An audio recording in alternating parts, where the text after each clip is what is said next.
Dollar Smart 99 cents App Store. Located at 4811 Diesel Beach Way in Richmond. Telephone number 604-207-0072. For Filipino and other products from Asia, as well as fresh fruits and vegetables, poultry, meats, and seafood, come and visit 88 Supermarket with branches at 4801 Victoria Drive and its new location at 2611 East 49th Avenue in Vancouver. Philippine News Canada is brought to you by Rayford Media Group.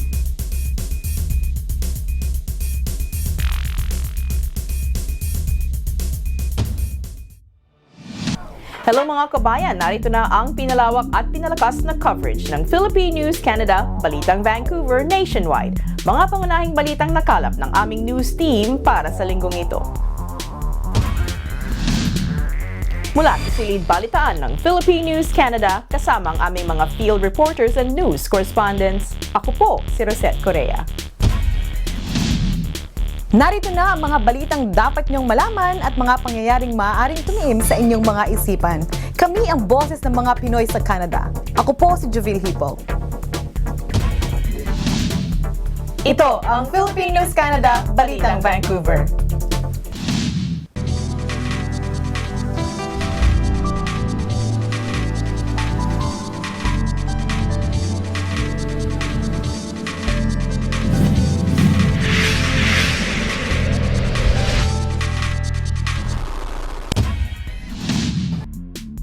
Mga supermarket sa BC, naging super busy.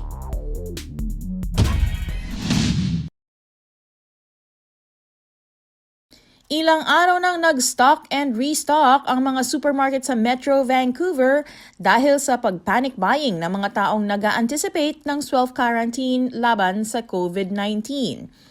Ilang mga estante sa mga tindahan sa iba't ibang parts ng city ang nauubusan ng mga bilihin, lalong-lalo na ng toilet paper. May ilang mga tao ang nagbebenta ng mga ito online sa napakamahal na presyo. Pinagsasamantalahan ang mga taong nangangailangan ng mga ito. Kasama rin sa hino-hoard ang mga canned goods at mga bigas. Ayon kay Premier John Horgan, siya ay disappointed sa mga pinag-uugali ng mga taong nagho-hoard at nagbebenta ng mga items na ito online dahil nagko-cause ito ng panic sa mga tao ang ganitong pamimili at pagbebenta sa panahon ng pandemic. I'm profoundly disappointed in people who are hoarding and then selling online. I think that's just offensive, and most people would bristle at that. I joked about a special place for people like that. And I'll leave it at that. But I think people should be measured in their responses, and they should make sure they're prepared. But let's not be ridiculous about this, and let's be thoughtful and reflect on the consequences of us buying everything. What does that mean for the next person in line that desperately needs that product? So let's be reasonable, people. Mapapansin rin na punong-puno ang mga parking lot sa mga supermarket dahil sa dami ng mga namimili. Ayon sa ilang empleyado ng Walmart, may mahabang pila sa labas ng kanilang tindahan sa Surrey bago ito nagbukas noong Sabado ng umaga at maghapon na silang nagtatrabaho upang mai-restock ang mga items sa mga estante. Naglagay na rin sila ng limit sa dami ng maaaring bilhin ng isang pamilya, ngunit nalulusutan sila dahil nagpapabalik-balik lamang ang mga ito upang makarami ng bili. Business as usual naman sa ilang tindahan gaya ng TNT at mga smaller grocery stores. Mag-stock lamang ng tamang bilang at dami ng pagkain na kakailanganin kung sakaling kailangan mag-self-quarantine kung meron tayong sakit. Mga bakasyon ng mga pamilya ngayong spring break nahinto.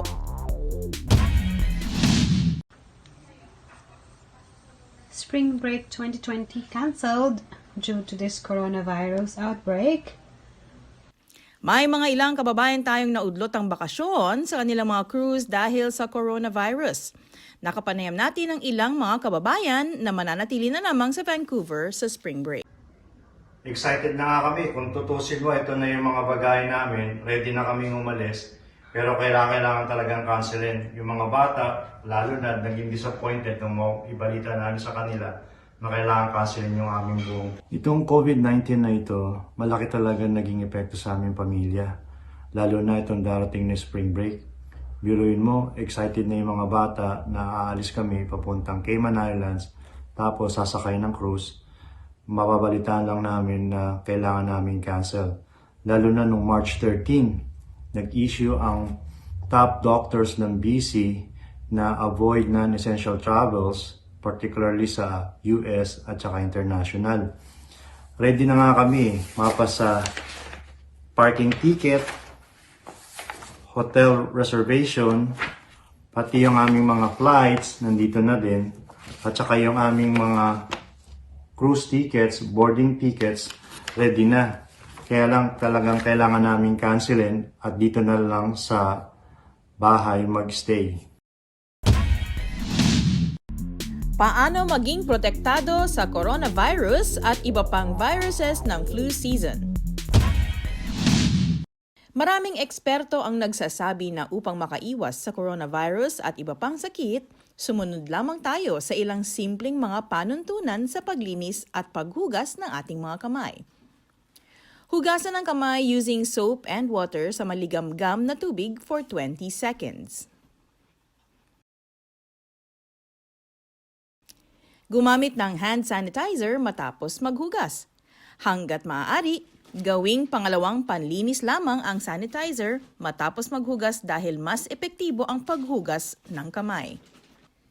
Gumamit ng mask kung may ubot-sipon upang maiwasang maikalat ang mga cold and cough viruses ninyo sa ibang tao. Ang mga specific masks lamang ang tunay na makakapag-block ng mga mikrobyo sa pagkalat. Mga nagsimba ngayong linggo, kaunti lang.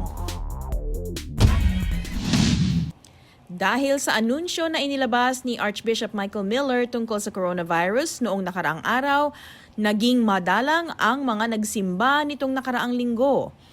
Matatangdaang na kanyang iminungkahi na hanggang 250 lamang ang maaaring makadalo sa misa para na rin sa kaligtasan ng mga tao sa pagkalat ng coronavirus. Ito ay naging dahilan upang ang ibang mga parishioners ay maghanap ng ibang paraan para makasimba. Karamihan nga sa ating mga kababayan ay sa telebisyon na lamang nanood ng misa.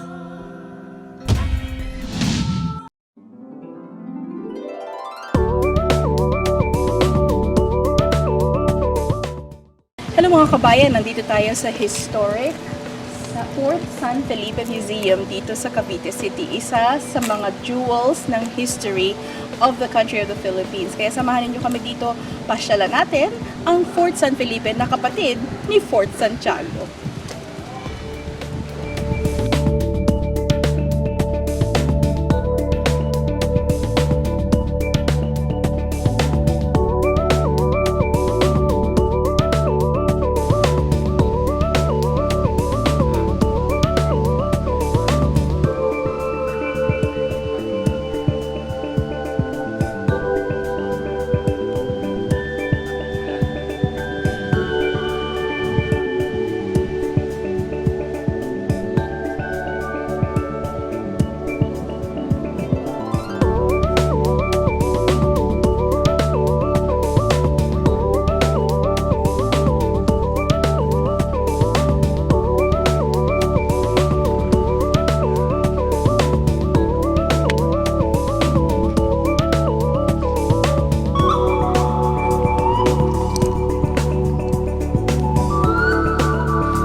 For Filipino and other products from Asia, as well as fresh fruits and vegetables, poultry, meats, and seafood, come and visit 88 Supermarket with branches at 4801 Victoria Drive and its new location at 2611 East 49th Avenue in Vancouver.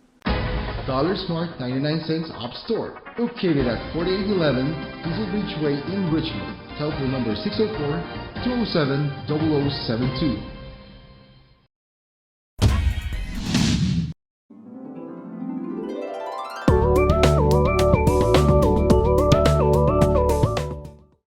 Hello mga kababayan, sa ating episode na ito na Biyaheng Pilipinas, samahan niyo kami ngayon dito sa historic Cavite City kung saan makikita natin ang iba't ibang lugar kung saan may mga monuments at mga parangal sa mga bayaning Caviteño.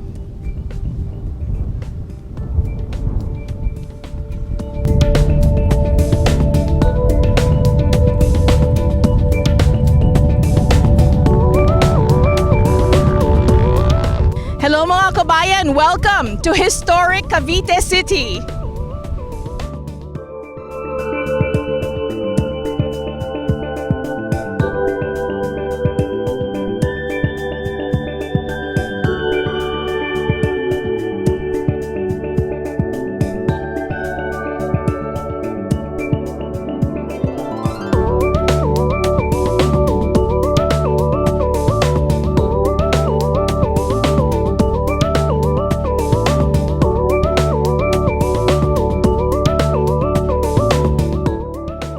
Cavite Asus 13 Martires. Ito na po ang marker ng 13 Martyrs of Cavite. Panoorin po natin ang segment na ito para malaman natin kung sino-sino pa ang mga heroes ng bayan ng Cavite.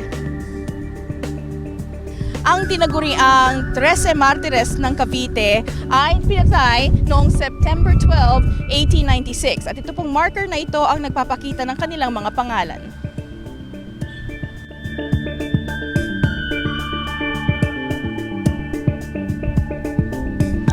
Narito po sa marker na ito ang mga pangalan ng 13 mga Caviteñong namatay noong revolusyon dito sa Pilipinas. Lahat po ng mga pangalan dito ay mga tinaguriang mga kalye o mga street na po dito sa Cavite City.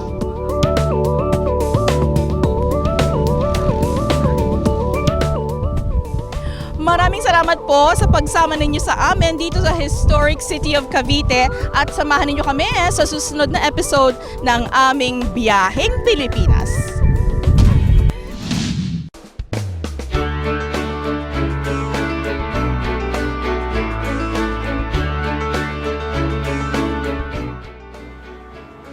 Hi, kumusta po? Welcome to another edition of Mortgage Matters with Maylene. Ito po ang inyong lingkod, si Maylene Lim, licensed mortgage broker in BC. Yung topic pa natin ngayon ay napaka-importante, hindi lang po para doon sa may balak bumili ng bahay, yung may bahay na, kundi para po sa ating lahat. Ang topic natin is credit score. How is this determined and what's the impact of this sa ating pangkaraniwang araw-araw na kabuhayan and how can we improve our score? Okay, first, paano na-determine yung score ninyo? Paano ninyo nakukuha yung score na yan ng 680 or 700 or 500? Meron po kasing dalawang monitoring agencies dito sa Canada, no? We have the Equifax and the TransUnion. Ang ginagawa nila is they get random 900 people and then based on your habits, credit habits, along with the credit habits of that 900 other applicants, nirarank nila saan ka pumapasok doon. Do you belong to 700 up? Do you belong to 800 up? Or do you belong to 500 up? Now, the higher your ranking, mas maganda yung score mo, no? Ibig sabihin nun, lenders mas more receptive to lend to you, be it a house or a car loan or a credit card. So mas mataas ang score mo, mas maganda yung tingin ng mga lenders. Just to give you a ballpark figure, yung lenders, they normally would like to see that you are on 680th or higher yung ranking mo. Pag medyo nasa 680th yung score mo or higher, mas maganda yung chances mo na makakakuha ka ng mas magandang interest rate or bigger loan. Ngayon pag-usapan natin, what are the factors that determine your credit habits? May 5 factors po yan, no? There are 5 factors that will affect your credit habits. Ito po, may ginawa akong pie. The biggest is payment history. That's 35% of your score. The next is amount owing on all your cards. That is 30% of your score. Ang next is length of credit history. That's 15% of your score. New credit is 10% and types of credit is 10%. Ang gagawin natin is we will just briefly go through each one. Hindi natin muna to himay-himayin, no? Let's do that at another session, and then in that way, I can also give concrete steps on how you can improve on each one. Ngayon, bird's eye view lang tayo. Payment history, 35%. Ano tong payment history? Do you pay on time? Do you pay the minimum amount that you're owing? Or are you a habitual late payer? No, maya-maya late. 2 beses, 3 beses, 4 na beses. Yan. Those are recorded sa inyong credit bureau, no? Every time you're late, naka-record po yan. Kahit cellphone na $50 lang yan, naka-record yan. So, kaya, you have to at least pay the minimum and you pay it on time. Amounts owing.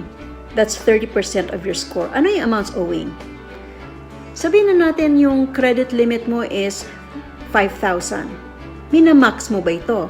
Is your revolving limit or revolving balance 5,000? Siguro some of us may think, di ba mas maganda yon, minamax ko palagi yung card ko. Ibig sabihin nun, the credit company will make more money out of me kasi I'm paying interest on a bigger amount. Hindi po.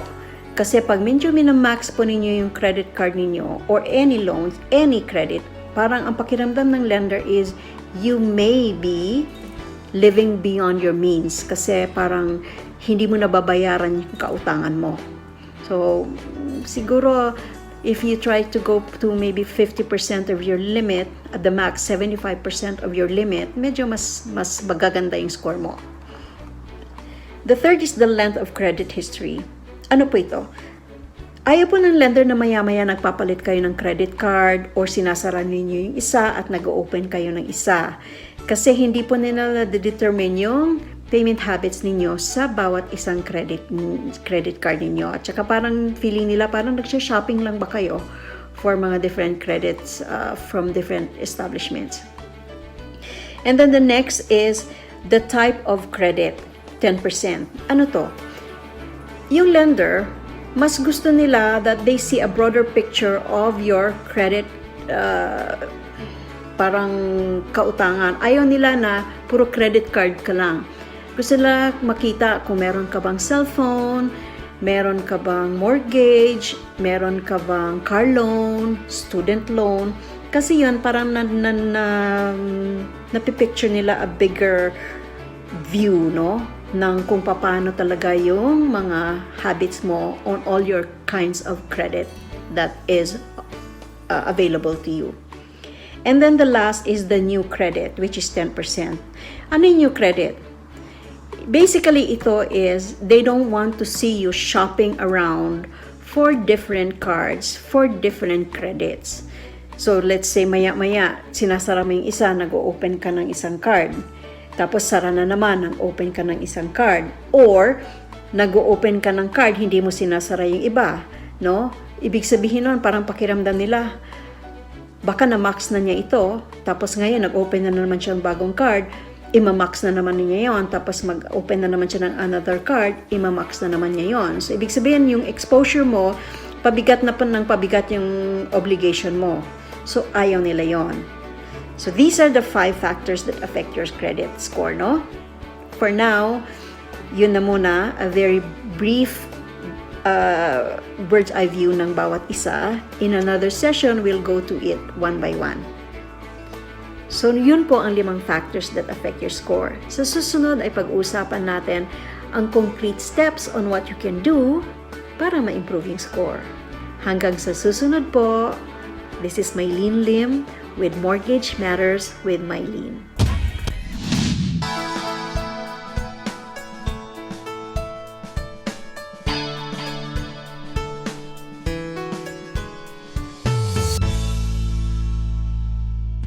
Hello mga kabayan, kasama natin ngayong gabing ito ang star chef for Pasinaya, si Helen Orimaco Pumatong. Hello, Helen. Hi, good evening. Hi. It's so good to see you here. Oh, thank you. It's nice to be here. Honored to be here as well. Okay, so how did you get involved in Pasinaya? Well, I got to meet Maj, and so she got me involved with this. So we work very well together. So Maj from Goldilocks. Okay. Yeah. And so we've done a few things together, like personally. So this was our first little thing together. So it was nice. Oh, We work okay. very well together. And how long has your career as a chef been?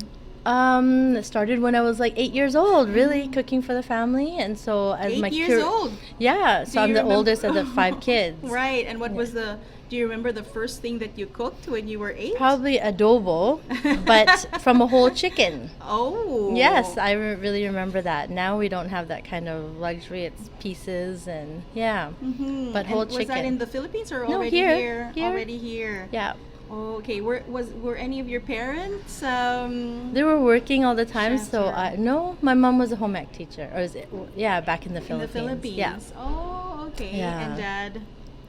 He was in the Philippines. He was what do you call it? Architect, and then here he worked for the school board. Oh, okay.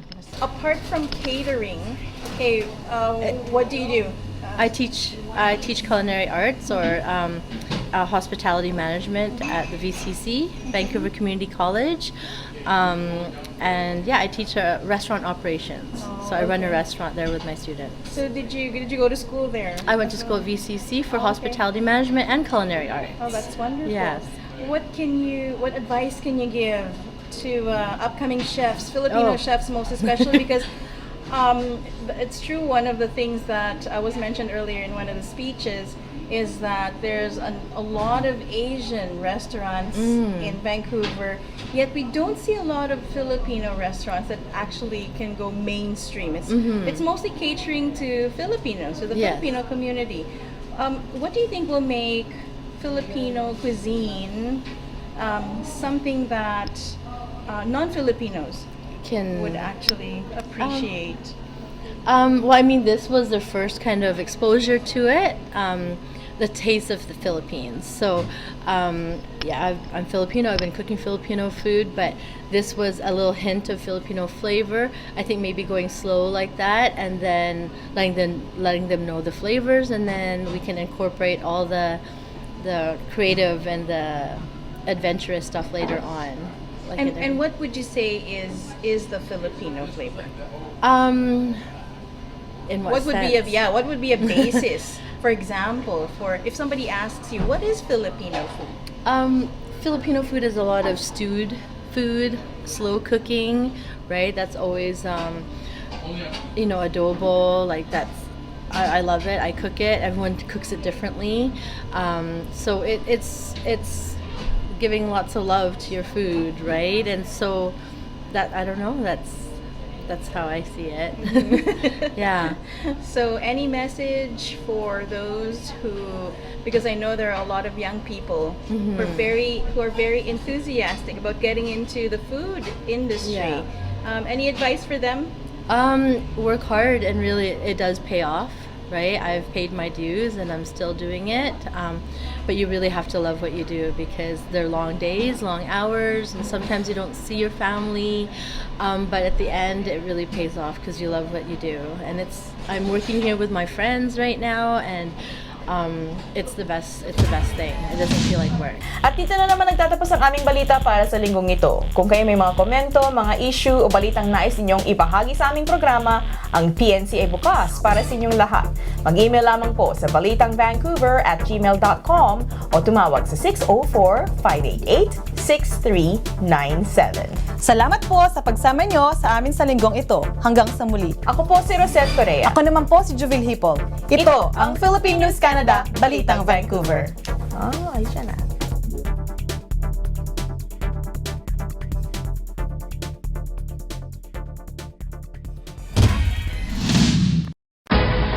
Smart 99 cents Op Store, located at 4811 Diesel Beach Way in Richmond. Telephone number 604-207-0072. For Filipino and other products from Asia, as well as fresh fruits and vegetables, poultry, meats, and seafood, come and visit 88 Supermarket with branches at 4801 Victoria Drive and its new location at 2611 East 49th Avenue in Vancouver.